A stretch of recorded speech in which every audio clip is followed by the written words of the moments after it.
Good morning friends, आपका स्वागत है इंडिया स्टडी चैनल आईक्यूलॉजी में। आज हम बात करेंगे न्यूटन्स लॉ पर।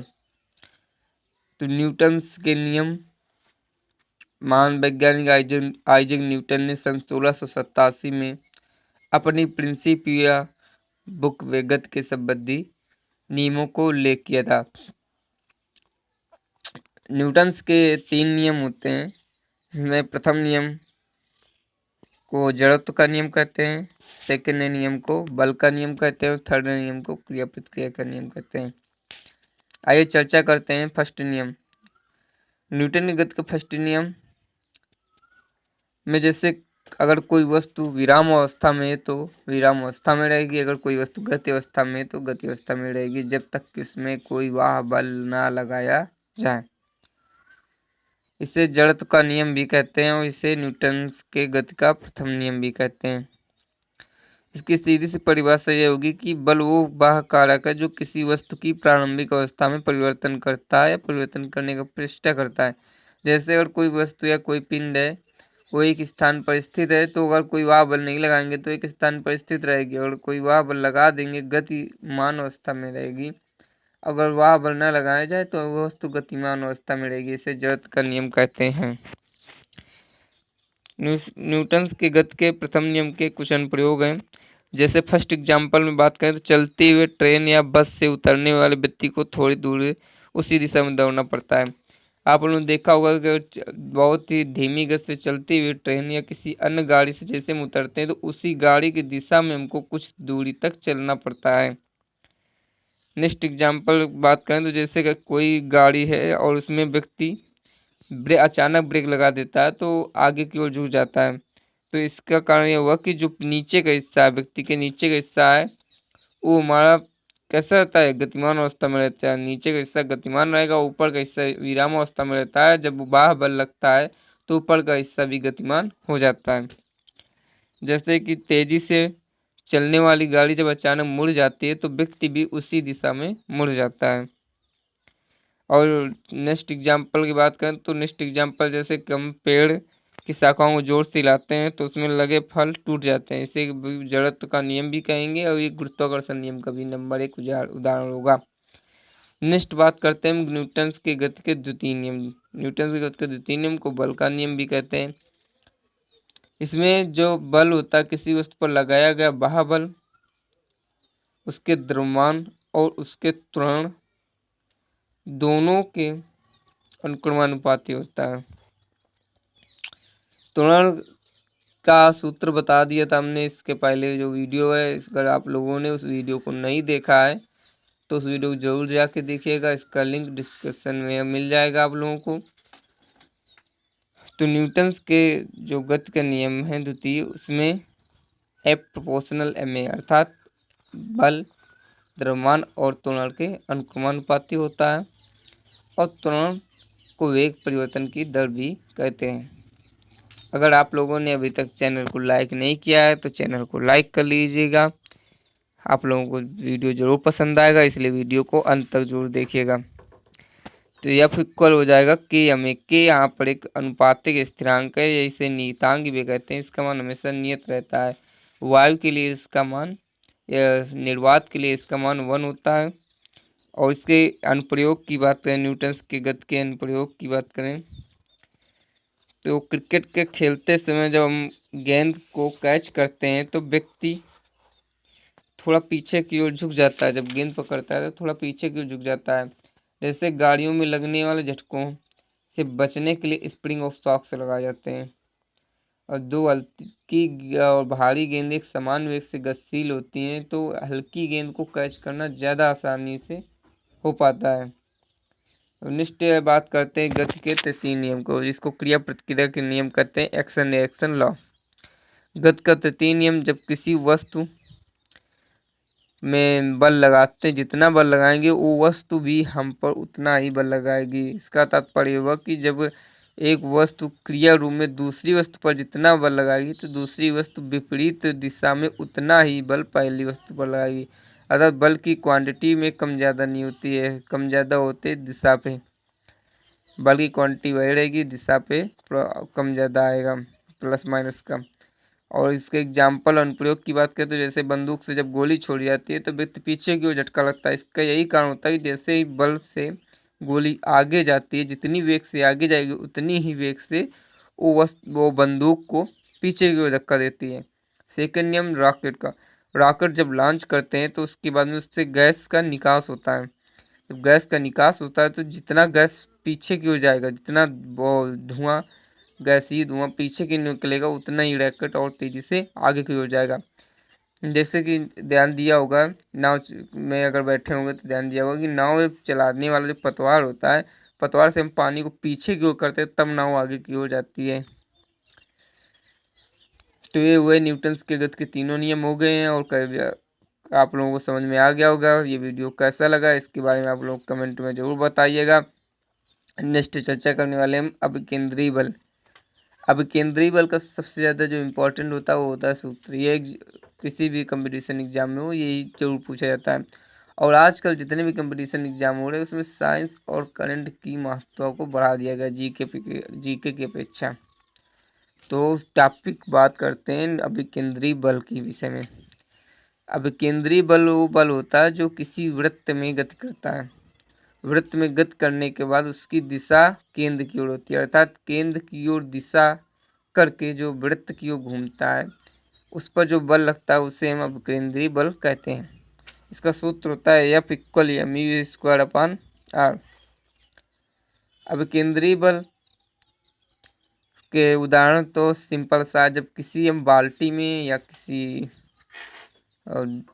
उसमें लीटर में कहीं किसी में भी पानी भर कर उसको जब हाथ से हम राउंड करते हैं तो उसके बाद में उसका एक बूंद पानी नीचे नहीं गिरता है। इसका कारण ये होता है कि जब हम घुमाते हैं वृत्ति का कक्षा में तो उसका जो भार बल लगता है वो केंद्र की ओर लगता है, इसके कारण ऐसा नहीं होता है। नेक्स्ट बात करते हैं अपकेंद्रीय बल। अपकेंद्रीय बल का एग्जाम्पल्स काफ़ी पूछे जाते हैं। अपकेंद्रीय बल का सबसे मेन इम्पॉर्टेंट एग्जाम्पल होगा आपका दूध से मक्खन निकालने की मशीन या और वॉशिंग मशीन आदि बल के अपकेंद्रीय बल के सिद्धांत पर ही कार्य करते हैं। और जो इनका अपकेंद्रित करता है, जो सेंट्रीफ्यूज करता है उसे अपकेंद्रित कहते हैं। इसका ये बात करें अपकेंद्रीय बल को तो न्यूटन के तृतीय नियम के अनुसार क्रिया प्रतिक्रिया के नियम इस पर फॉलो करता है और इसे दो उपनाम भी दिए जाते हैं। अपकेंद्रीय बल का निक नेम होता है छद्म बल या जड़त्वीय बल। नेक्स्ट बात करते हैं हम बलागुण। बलागुण को टॉर्क्यू कहते हैं, टॉर्क्यू।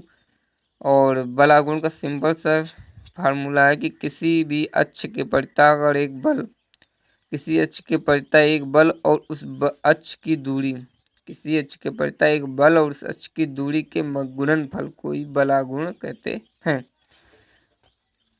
बलागुण का formula tau = RF means tau जो होता है उससे बलागुण का प्रतीक चिन्ह माना जाता है। नेक्स्ट बात करते हैं हम बल जड़त्वागुण के बारे में। जड़त्वागुण पिंड का वो गुण होता है जो जड़त्व पर आधारित करता है, मतलब जड़त्व के कारण जो घूर्णन होता है उसे जड़त्वागुण कहते हैं। इसको अगर परिभाषा साइंस के हिसाब से, साइंस के तरीके से बताया जाए तो जब कोई वस्तु किसी निश्चित अक्ष के सापेक्ष घूर्णन करती है तो वस्तु के प्रत्येक बिंदु के द्रव्यमान, तो वस्तु का जो बिंदु के प्रत्येक बिंदु में द्रव्यमान और प्रत्येक बिंदु में केंद्र से दूरी के वर्ग के गुणनफल को जड़त्वागुण कहते हैं। जड़त्वागुण I = σm × r² होता है। सिग्मा m का मतलब होता है सभी द्रव्यमानों का योग, प्रत्येक बिंदु पर जो द्रव्यमान होंगे उनका योग होता है। नेक्स्ट बात करते हैं हम संवेग। संवेग क्या है?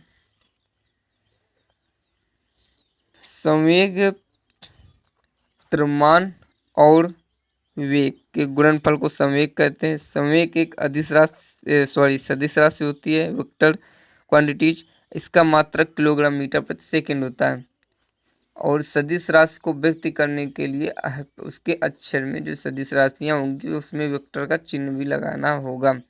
इसका सूत्र होता है P = mv। संवेग संरक्षण के कुछ सिद्धांत होते हैं। संवेग संरक्षण का सिद्धांत ये कहता है कि जो अंतिम वेग माइनस प्रारंभिक वेग और उनके जो द्रव्यमानों के गुणनफल को हम संवेग परिवर्तन कहते हैं।